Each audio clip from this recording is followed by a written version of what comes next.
నమస్తే, welcome to BRK news. నేను Chakkarla Jhansi. BRK news రూపొందిస్తున్న కామన్ మ్యాన్ టాక్ షోలో భాగంగా భారత్లో రిజర్వేషన్ల అవసరం, వాటి ప్రాధాన్యత అంశంపై నిర్వహించిన సదస్సులో పలువురు ప్రముఖులు పాల్గొన్నారు. BJP Rajya Sabha MP doctor K Laxman, retired chief justice of Hyderabad Vangali Eshwaraiah, retired IAS Jayaprakash Narayan, retired IPS RS Praveen Kumar ఈ సదస్సులో పాల్గొన్నారు. ఈ సందర్భంగా హైదరాబాద్లోని బీఆర్కే న్యూస్ కేంద్ర కార్యాలయానికి వచ్చిన వారందరికీ చైర్మన్ బొల్ల రామకృష్ణ ఘన స్వాగతం పలికారు. ఆయన ఛాంబర్లో సమావేశమయ్యారు.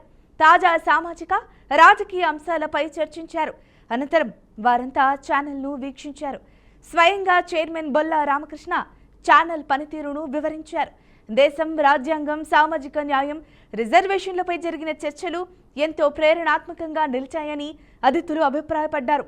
అంతకుముందు వారందరినీ చైర్మన్ బొల్ల రామకృష్ణ పుష్పగుచ్చమిచ్చి శాలువాతో సత్కరించారు.